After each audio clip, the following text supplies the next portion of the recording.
Good morning. Morning. I am very happy to be here and very happy that we have such a terrific turnout.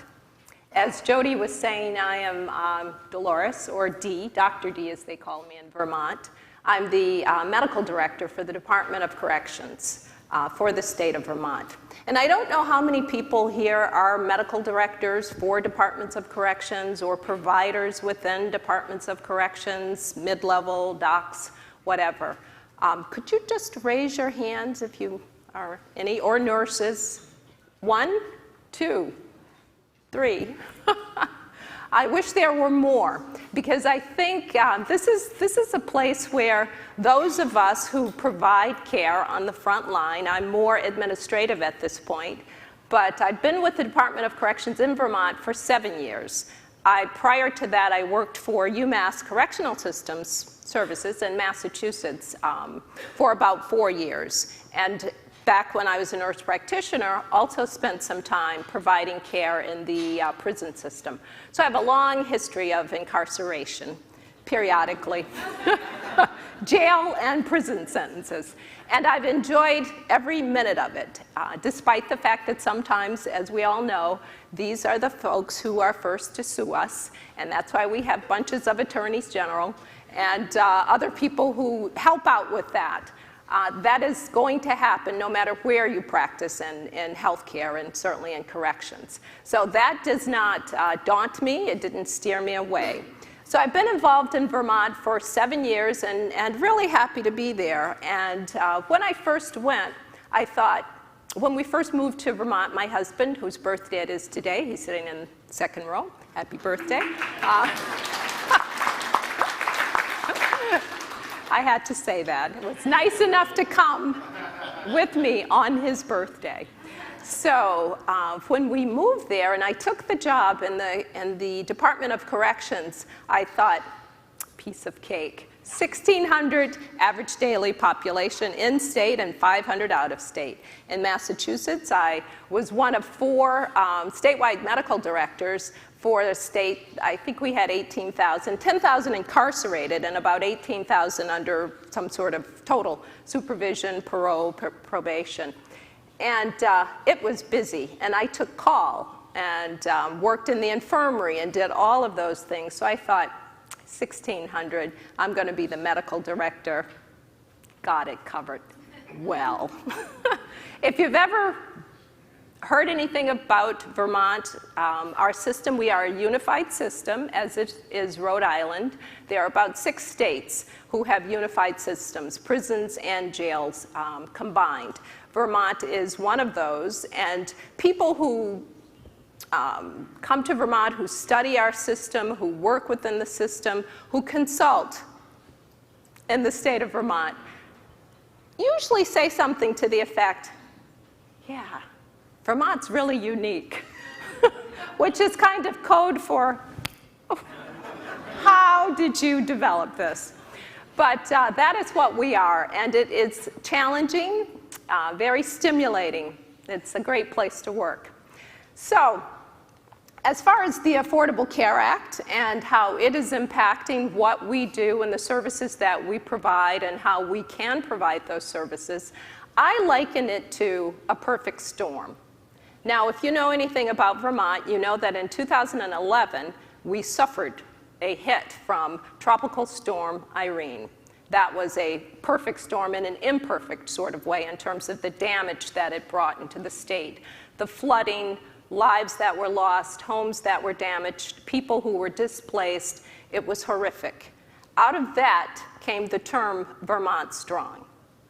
And the governor at that time is our governor now, still, Governor Peter Shumlin.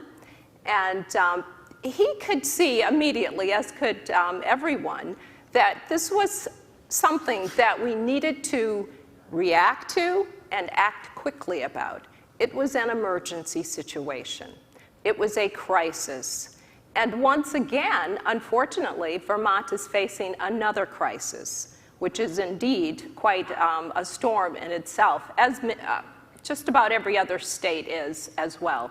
And that is the crisis of opiate addiction, drug addiction, the numbers of people who are incarcerated as a result of that, or who have addiction and co-occurring disorders as a part of their history, and in fact, their reason for being in prison and in jail.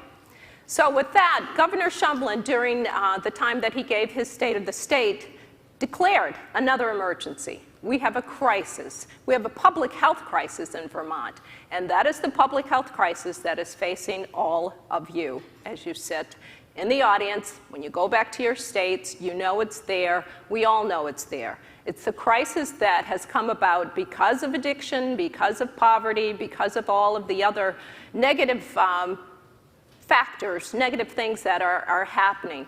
Kind of that, again, that imperfect storm. We've had how many years now of having an economy that bottomed right out, that people who were on the edge flipped over into the deep crevasse, who are still trying to climb out. And many of those people, if you were already marginalized because you are part of the criminal justice system, well, you are certainly marginalized now. The governor, in declaring our state of emergency, moved to provide more funds for treatment of people who are addicted, moved to help the rest of the state to see that these folks are our neighbors, they are our friends, they are our brothers, our sisters, our family members, and that they need help, and they need help right away. He proposed several different strategies that one would see and are useful when you're experiencing a crisis, a public health emergency. You need to quickly act. You need to make sure that there are enough funds to support the efforts that you are about to undertake. And the governor put additional funds through the budget adjustment into the treatment of opiate addiction. He also wanted to, going forward, in addition to the funds that he had already had already been appropriated, to make sure that we were going to leverage all the possibilities in what is now a perfect storm of good things happening.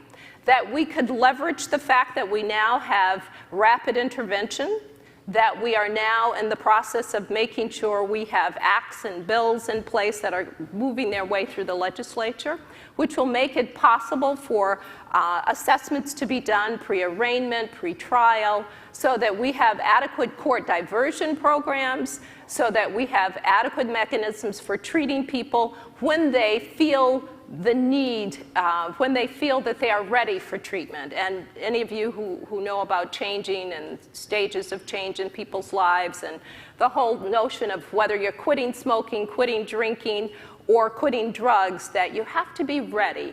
And that readiness can kind of come, and sometimes it waxes and wanes, but you must be ready for those people who are feeling that they are close to being able to say, I need to be treated, this will impact my life. You have to have the ability to treat them where they are, the ability to say, yes, come on in, rather than, why don't you come on back in about 10 weeks? Most people don't do well with that. So making sure that you have those interventions in place and that you're able to accommodate the people as they arrive on your doorstep is very important, and the governor recognized that. The other thing the governor recognized was that the other part of our perfect storm is indeed the Affordable Care Act, because it makes it possible now for those persons who were previously not going to be covered by health care or weren't able to participate in Medicaid are now a part of the expansion. And so we now have mental health and substance abuse on par actually, with physical health treatments. And why wouldn't we? It's always been very strange to me that we could kind of sort out our mental health side from our physical health, our diabetes or our heart disease, or that we could sort it out from substance abuse issues in our lives, which affects almost everything it does. It affects everything you do. It affects your home, your family, all of it. The other good thing for me as the medical director of the Department of Corrections is having a governor who recognizes that, having a commissioner who recognizes the need to leverage what is within the Affordable Care Act, and we were doing that long before. When I first came to Vermont, I thought, yeah, easy state, I have this wrapped up, only 1,600. I'm going to go out and start doing something called making connections for corrections, which really was for me about connecting with all the people in the community, particularly federally qualified health centers, where I worked in Massachusetts for 8 years. And knowing that the FQHCs and the CHCs have what it takes to do the job, to do the work with people who are coming out of corrections. They're used to taking care of disenfranchised populations, populations that live on the margin, populations who sometimes don't make it to their appointments on time, but still need to be seen because they're on a different kind of a time for whatever reason. Some of it cultural, some of it because of where they live if they're homeless, and all of those, being able to look at people as individuals and as a population.